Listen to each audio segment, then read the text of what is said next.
Hi friends, I am so excited to share my ground beef cheesesteaks. Let's get started. Put my pan on medium-high heat and we have about a half a tablespoon to a tablespoon of oil in the pan. I'm using avocado oil.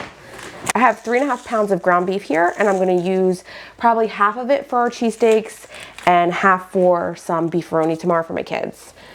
We're just gonna make sure that all the packaging is off and put it right in. The pan's hot and you hear that sizzling. Let's throw this away.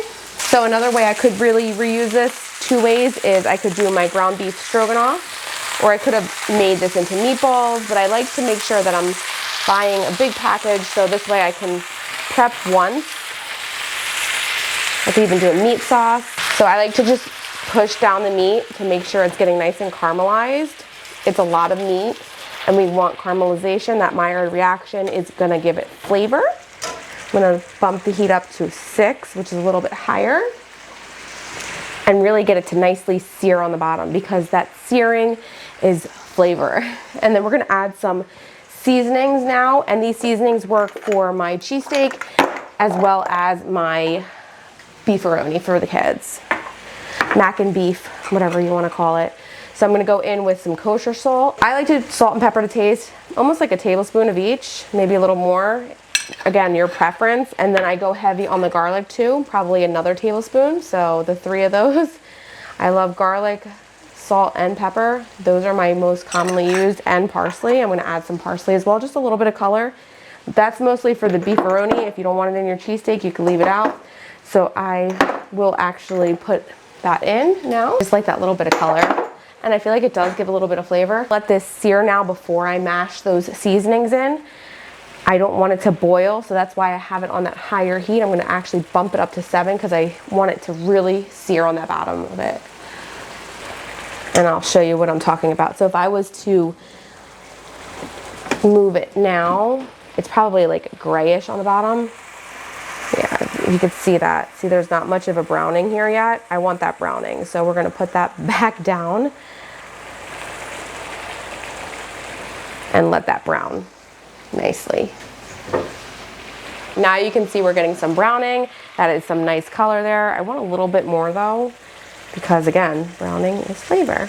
And again, I have a lot of meat in there. So if I had less meat, I could have had it flatter and crisping up a little bit more.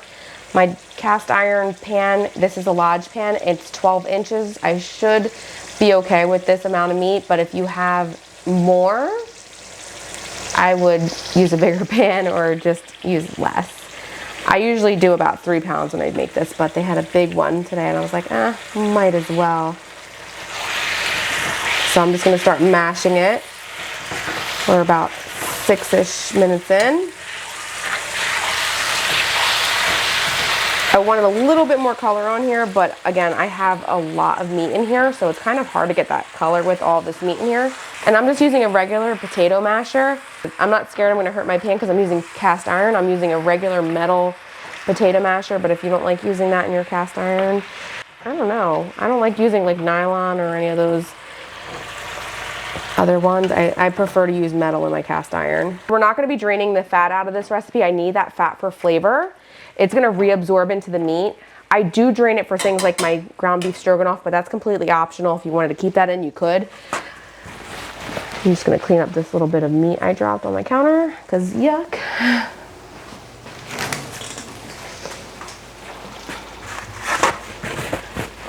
Does anybody else clean as they cook? I don't know. I feel like if you clean as you cook, it's better. It just makes things so much easier when you're done and you can just relax at night. I kind of like that. Although kids make a mess and we make a mess, there's just always going to be a mess. So may as well stay on top of it. And that's browning beautifully. I'm going to bump it up to a 7 now. So we're still on that medium-high heat. I'm not on high heat. It's medium-high. So I'm still like that, more towards high now. And you can see there's a lot of fat. So I'm using 80-20 ground beef. You could use a leaner. I wouldn't go higher than 85 because you want it to have some moisture in it. I don't prefer having a cheesesteak that doesn't have that grease to it. That's kind of like symbolic of a cheesesteak. We're not doing a typical cheesesteak where we're doing steak. So I want that flavor from the fat. And I'm gonna be honest, it really works well. I like to use a mozzarella cheese. You could use provolone. People like to use American cheese. My mom used American cheese, but I am all about using a good mozzarella, shredded. I do use a vegan mozzarella for my son who has a dairy allergy. So if you have a dairy allergy, I highly recommend using Follow Your Heart shredded mozzarella. It actually works really well. We use it for a lot of recipes for my kiddo. And I'm hoping he outgrows that allergy, but he has it really bad. And it's to the point where we're gonna be doing Xolair and OIT. So we're kind of excited about that and hopeful. We'll see how that goes, because it's kind of scary having a dairy allergy. It's probably the worst one when you want to eat out or something.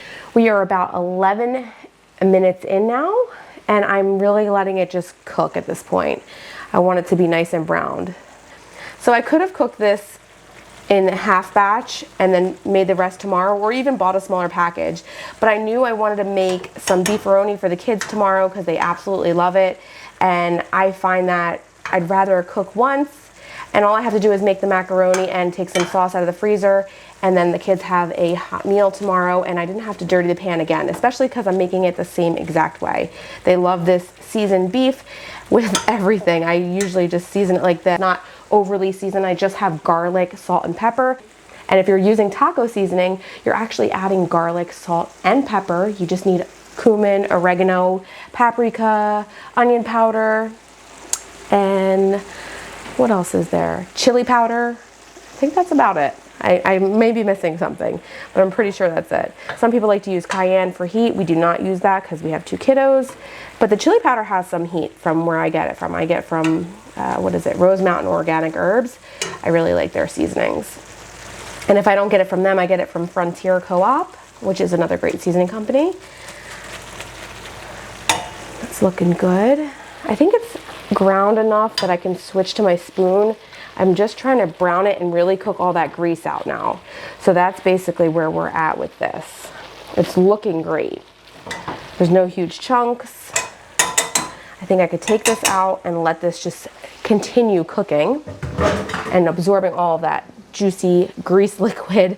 I know it sounds gross, but it really does add a lot of flavor for this dish, for both dishes actually. So I'm gonna switch to a spoon now because we're really cooked throughout, but we just need to brown it and absorb that liquid. Just gonna really make sure it's all mixed around. There we go. Now I'm gonna flatten it out a bit. And then I'm gonna still keep that on that medium-high heat. We're about 15 minutes now, and that just means I probably could have been at around 9 minutes and almost done if I had done half. So it's looking great. And I'm feeling great because I'm gonna just relax tomorrow as the kids have lunch halfway prepped.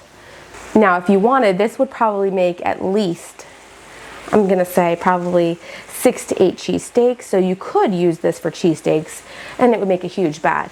We usually do 1.5 pounds for the 4 of us, and we have enough to fill us all, but the problem is I wanted to prep ahead for tomorrow, so that's why it's taking just a little bit longer. All right, do you hear that? It's starting to stick, and that's what we want. I'm getting that browning on the bottom. That crispy meat. If you don't like it crispy, you could just take it like this, but I do like it a little bit crispy. Since this is just about done, I'm getting some nice browning. I wanna get even more browning. I'm gonna remove what I'm gonna cook tomorrow for my kiddos because I'm gonna reheat it. I'm gonna remove that amount that I need for tomorrow. So the total I went with was 2 pounds for our cheesesteaks, about 1/4 pound per person, and then 1.5 pounds for our beefaroni tomorrow. I'm gonna go with a cup of cheese, and then I can always add more. I'm using shredded cheese just because it's what I have on hand. You could use shredded, you could use slices, you could use chunks, whatever you want. You just wanna make sure it's a flavorful cheese. So I would recommend like a provolone, a mozzarella. You could even use like a Swiss cheese. I prefer mozzarella, provolone, or American. And we're just melting it until it's gooey. And we don't wanna overcook the cheese till it's like tough. As you can see, it's getting nice and melty. Ooh-wee. And again, I said this would work with a dairy-free cheese. I like Follow Your Heart brand for dairy-free cheese, and that cheese is melted. So I'm going to cut the heat, and then I'm gonna show you my trick to getting these just like you would at the deli. So I'm going with some Amoroso Italian rolls, and then I'm gonna stuff each roll. They're all pre-cut, which is what I love about the Amoroso rolls. They're kind of soft, so if you wanted to toast them, you could do that. And then I'm gonna stuff them with that meat. Take that meat and scoop it right in there.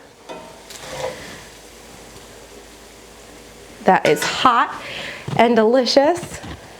So I just scooped it right in. So now I take it over to my parchment paper, and then we're gonna go like this and just wrap it. And I do this with hoagies as well, or if you wanna call them subs. And then we're gonna serve it up like that. Look how perfect that looks. And I'm gonna plate it up on some fine china. I'm gonna use the plastic plates tonight, guys, because I am really trying to make this an easy dinner, an easy cleanup, one pan. And then I just plop it like that, and I say, come on and get some to my family. So we've got 1 down, 3 to go. Another one. Again, roll it up. Roll it out. Look at that. Oh, looks so good. Look how good that looks. And if there's any bits, clean hands always. If you're cooking in your kitchen with dirty hands, I don't know. And then we're gonna roll it up. And then roll it out. Oh, look at that. Look how incredible.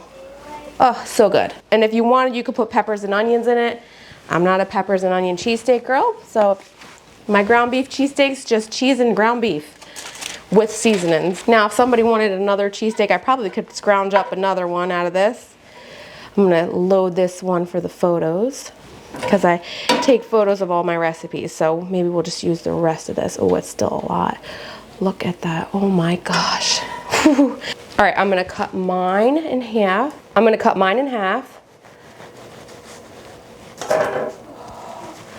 Look at that. You see that grease layer? You want that. That is a good cheesesteak. And now I'm gonna put my favorite toppings on and do a taste test, which I already know what it tastes like because I love it. So I need banana peppers on my cheesesteak. I don't do peppers and onions, but I do have to have banana peppers. So I put my banana peppers on top, and I cannot wait to take a bite. So we're gonna go in for the taste test. Ready? 1, 2, 3. It's supposed to be messy. The tang from the peppers cuts the grease in the beef beautifully. I'm gonna go in for another bite. I love the flavor of the ground beef, how we seasoned it perfectly. You can season it to taste more if you need more salt, if you need more garlic. I absolutely love all of the flavors, especially with the banana peppers. My family loves them. My kids like to eat it with fries, and they put the fries on theirs. I hope you guys enjoy this recipe. I'm gonna go enjoy the rest with my family, and we'll see you guys soon. Bye, friends.